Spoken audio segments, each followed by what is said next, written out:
One thing that I always praise the writers of Ducktales of is the fact that they take some source material from the comics and then puts a twist on it, showing that we're actually introduced to a character that has actually been in the comics, but mostly only for those who read the comics.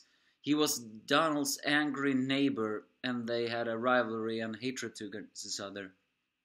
But here is a little bit more difficult to understand. The angry and offended despair viewer. We had what happened to Della Duck, but this is whatever happened to Donald Duck, as we follows both Wendy and Dewey, bored to their minds with having no adventure, tries to find out what's happening to Donald, especially since his news report seems to be a little bit different, while also following Donald on his adventure with Moon, where he was catched by Lunaris, and we see exactly just how far Lunaris has fallen and how insane of a villain he is. In the Moon adventure, Donald gets freed thanks to Plumera, who has begun to have a second-degree thought. But Donald's luck, of course, ends him in a place where he wasn't supposed to be, where Plumera and he finds out a secret room where it turned out that Lunaris' plan about invading Earth was not because Della arrived. No, Della brought the means to finally succeed. He has been planning this for years. As is revealed that he, just like Primera, he takes offense when no one thinks that the moon is a planet. The moon isn't a planet, but it's just how they say it all. So he tries to kill Donald, but when Donald hears that Lunaris knows of his family, especially his nephews, he snaps. And although it looks like he had some moments, his Donald rage is not enough, as Donald escapes for a special shot rocket. But this is Donald we're talking about. His determination, and he will definitely survive. As Primera says, there goes the bravest man on two worlds. That is heartwarming. So what has this to do with Dewey and Webby? Well, because of a little nice twist. During their adventure of finding out what happened to Donald, they actually find a postcard from a Mr. Jones saying, Donald, your life is an endless swirl of pain. If you wanted to stop, pay up.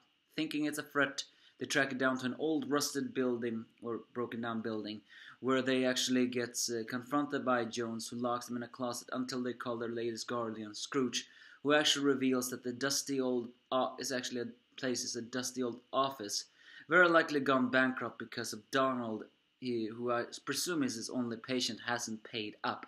Yes, Mr. Jones in this version is an anger management person. And here we actually get a nice new look in Donald's anger. Donald as a character has always been angry, but there hasn't really been an explanation on why he is angry. Or granted, whatever happens to him, you can all but guess why he is always angry. I mean, he's unlucky, he has a strange voice, especially in the animated shows, and he never gets what's coming to him. So this actually puts a very nice spin on it, once again showing that the writers are really doing what they can.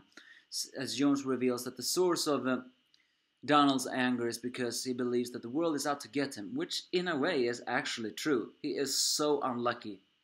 And the second reason that no one understands him, quite literally. And indeed, this show is one of the few shows that actually brings up that Donald's voice can sometimes be so difficult to understand.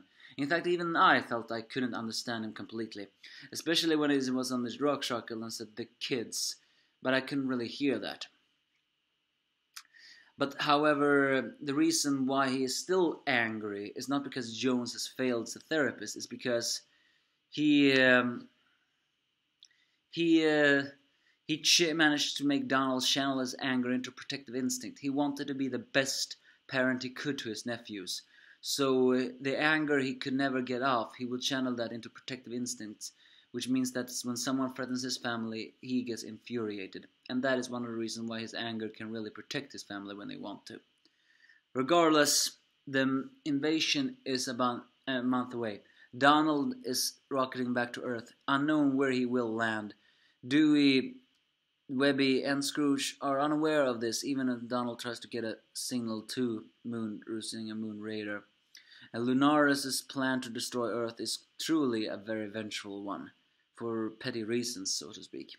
And Mr. Jones, well, he is broke because Donald is broke and he refuses to pay. And, well, Scrooge, he will never pay someone else's place. Regardless, an enjoyable episode as the tension gets high, and a very nice twist writing on Donald's anger. Give me your thoughts if you have any.